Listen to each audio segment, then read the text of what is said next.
In today's video, I'm going to teach you how to upload bank statement in Zoho Books. By the end, you'll know exactly how to bring your bank transactions into your books quickly and accurately so you can reconcile faster and keep your records up to date.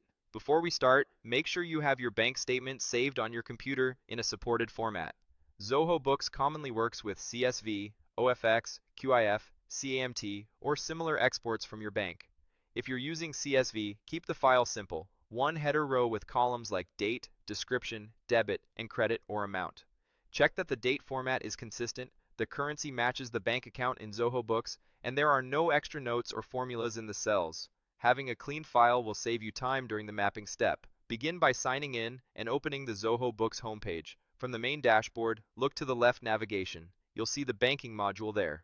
This is the area where you connect bank accounts, review transactions, and bring in statements. Click Banking to open your list of accounts and available actions. If you're working with multiple organizations, double-check you're in the correct one before proceeding. Inside the banking section, choose the Import Statement option. This tells Zoho Books you're bringing in a file rather than using a live bank feed. If you're switching from a feed or importing for the first time, importing a past statement is a great way to get your historical transactions into the system quickly. Keep your statement period logical, like 1 month or 1 quarter, to avoid large files that may take longer to process. You'll be asked which bank account you want to import into. Open the account dropdown and select the exact account that matches the statement you're uploading. Pay attention to the bank name, the last 4 digits if shown, and the currency.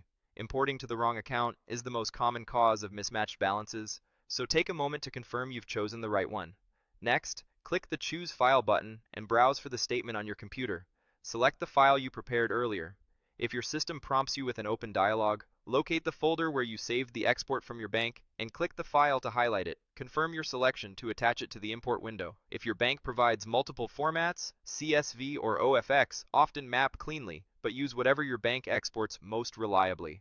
Click Next to move into the field mapping screen. Here, Zoho Books reads your file's headers and asks you to match each column to the correct field, like date, description, amount, debit, or credit. Make sure the date format matches what's in your file, such as day, month, year, or month, day, year. If your file uses separate debit and credit columns, map both. If it uses a single amount column with negatives for outflows, map just amount and confirm how negatives are handled. Skip any columns you don't need, like running balance or internal banknotes. If your file has a header row, ensure you select the option to ignore it so the first line doesn't import as a transaction.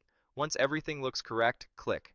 Next, to review a preview of the transactions. This is your chance to spot issues like swapped debit and credit amounts, incorrect dates, or strange characters. If anything looks off, go back and adjust the mapping or fix the source file and reattach it. When you're satisfied, click Import to finalize the process. Zoho Books will process the file and bring the transactions into your selected bank account. You'll see a summary of what was imported, and any duplicates or errors will be flagged for your review. From here, you can proceed with your normal categorization and reconciliation workflow, knowing your statement has been uploaded successfully.